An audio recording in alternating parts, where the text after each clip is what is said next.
Welcome to this episode of Mindful Medicine. I'm your host, Tracie Jones, and I'm here with Dr. Jim Schrenker. Today, we want to talk about the solar plexus chakra. Dr. Schrenker, I will say the mantra for this one, which is, my thoughts create. Right. And I will let you take it from there. We've talked about the base chakra, the root chakra. We've talked about the sacral plexus chakra coming around the belly button area.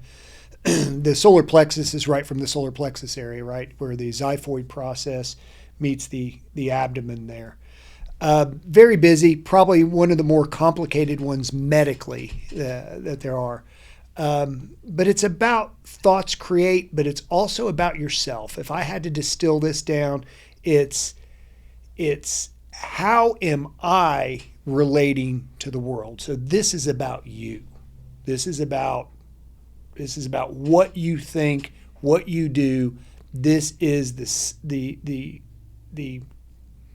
epitome of you personally. All your personal stuff is right here. So sacral chakra is about really the people that are around you. This comes right back center to this is you. Heart chakra is about unconditional love. It spreads out even more. So as we go up the chakra system, they mean a little bit different things on each one. Organs involved with the sacral plexus. Gosh, you got gallbladder, you got liver, you got pancreas, you got maybe a little bit of the upper colon. You got stomach, you got diaphragm, you got the lower part of the lungs, maybe the pleura of the lungs, the lining of the lungs. So you got a lot of stuff. You got gallbladder disease, you got liver disease, you got splenic disease. Stomach, ulcers, small intestines, right? Duodenum, jejunum, ileum, a lot of that stuff. So it's very, very busy. So again, a whole lot of GI issues are going to be sacral and solar plexus, and also heart. But look at the relationships you have around you. Of course they're going to affect you. How are you not going to have a difficulty with a close personal relationship that doesn't change you, that doesn't affect you directly? So they are intertwined. Understanding that your thoughts create. Your thoughts create everything. Your thoughts create a skyscraper, and your thoughts can create a cancer, right? So how do you get a skyscraper? Well, you think about it. You're like, I want to build a skyscraper. And then you round up the money, you round up the contractors, you round up everything else, and 2-3 years down the road, you got a skyscraper. And it all started with a thought. Same thing with a pancreatic cancer. How does that start? Starts with a thought. So when you look at pancreas issues, when you look at cancer, cancer is anger. Cancer in the sacral chakra area is anger directed towards self. And that is usually a very, very deep anger that nobody really knows about around you. Something that has happened to you or you've done that you can't forgive yourself for. Something that is serious. This is a serious issue, which is why the cancers in this area are routinely deadly. You know, you got liver cancer. Good luck with that one. Pancreatic cancer, stomach cancers, esophageal cancers, things like that. The cancers in this area are not very amenable even to the best conventional treatment that we have because they're so fundamentally opposed to you being a being of love. I hate myself. I have done this. This is unforgivable. I am never going to be forgiven. Well, God taps you on the shoulder and says, why don't you come back home for a little bit and we'll show you that you are actually loved and all you had to do is let this go. So again, when you're getting into that complicated body part, understanding that it's your thoughts that have created this and you need to peel the onion. You need to get to the core of it. What is it that I got to forgive? And a lot of it is forgiving self, which is nearly impossible for some people to do, if not impossible. Because,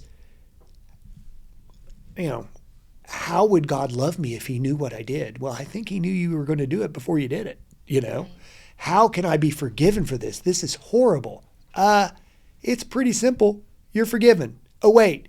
You were never judged to begin with. Therefore, forgiveness is not necessary because of this thing called unconditional love. Oh, I forgot about that. I mean, it is, you only need to forgive somebody if you've judged them, right? If you do something to me and it doesn't offend me, I don't need to forgive you. I'm not offended. Makes sense. Right? Right. Oh, I love you. Oh, I forgive you for loving me. It doesn't make a whole lot of sense. So even when we get into that whole big field of forgiveness and that very deep subject, that's a human thing.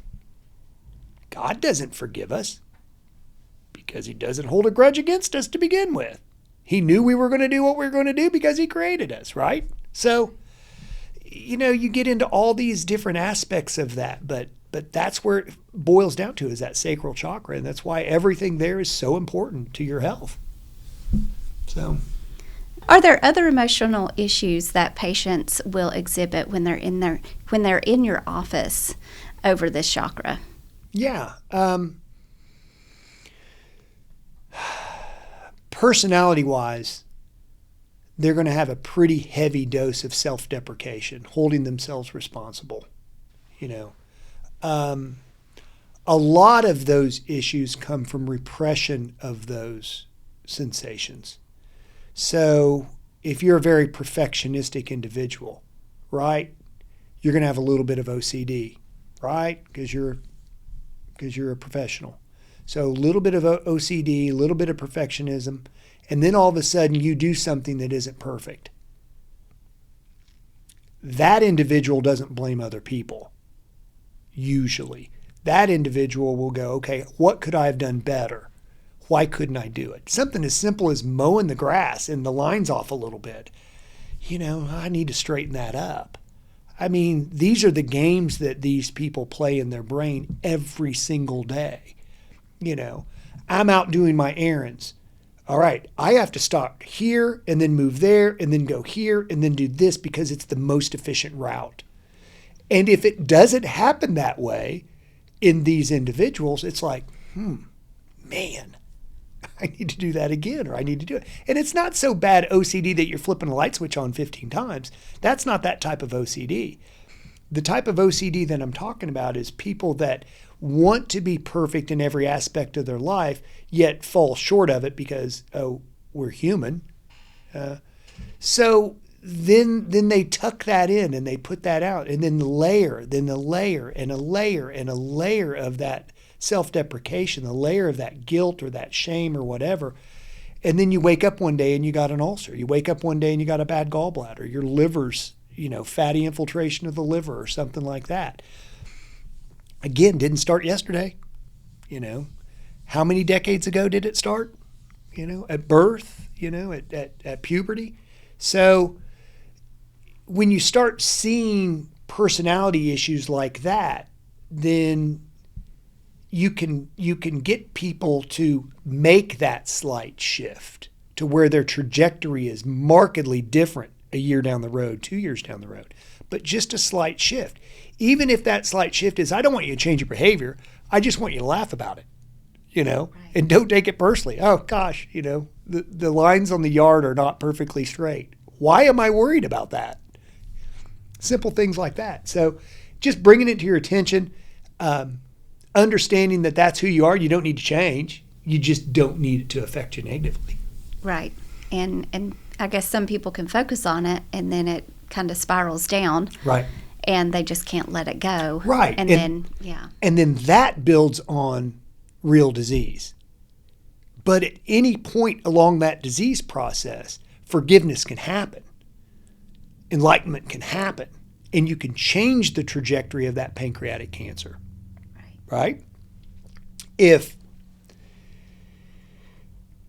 you are on the trajectory for pancreatic cancer, at any point along that trajectory, you've had the chance to become enlightened that this was not right in your life and you've chosen not to. It's not like you get one shot at it. You've had 1,000 shots at it and you've chosen every time to go towards anger, shame, guilt, fear. That one time that you choose not shifts everything. Maybe they find a little spot incidentally with another scan because you had something else wrong with you, and they go in and they pop it out and you're done. Maybe you're one of the miraculous cases that they can go in and carve it out and get rid of it. You know, maybe you're the typical case that just has it and then has problems and doesn't survive it. But even then, even on hospice, even when the end is near or the end is somewhat certain, you can come to that understanding and you can change the trajectory for the next life, you know, for that reincarnated life that, hey man, maybe I don't have to go through all this crap again. Maybe I'm going to learn it here on my deathbed. And then you go up to dead school and you're sitting there and you're talking to Creator and they're like, look, this is your life. This is your life review. This is how you made everybody feel. Look, when you picked that turtle up from the middle of the road. Look what you did to that. Look when you smiled. All you did is smile at this person walking down the road. Look what it did to their life. Look what it did to their day. Now, look at the look you gave this person. Look at these words that you said to your son, to your daughter, to your spouse. Look what that did. And look how many thousands of people that one incident affected, negatively or positively. And you get to sit there in this school and you get to see that you are a miraculous being of infinite amount of love. Why would I ever choose hate? And then bingo, you're incarnated down here on earth. And it's like, I hate you. You make me mad. You know, I feel great about hating you. It makes me feel wonderful to hate you. You know, and then you die again and you go back up there and you go, oh, I'll get it next time. I promise. I got it this time. So have fun with it. You know, acknowledge it. Don't obsess over it. Don't make a big deal about it, but understand that, man, the way you think about yourself is going to affect the way your health is. Loving you is not arrogance. Loving yourself is not arrogance. It's what you should do. Right. So what color is associated with this chakra? Yellow. Yellow, okay. Yellow. It would be the color with it. And again, you can wear it, you can see it, you can think about it, but yellow is the color of the sacral chakra, or the solar plexus chakra, excuse me. And the musical tone for this one? I believe it's E. Okay. So balancing again with tone, balancing it with thoughts, balancing it with mantras, with color. Again, none of those are pharmaceutical. None of those are a doctor. None of those are a Reiki practitioner, acupuncture, or hypnosis. It is you. Widely available, free, no cost. You can do this. All right. Well, thank you so much, Dr. Schrenker. And thank you for watching this episode of Mindful Medicine. And remember, you are loved.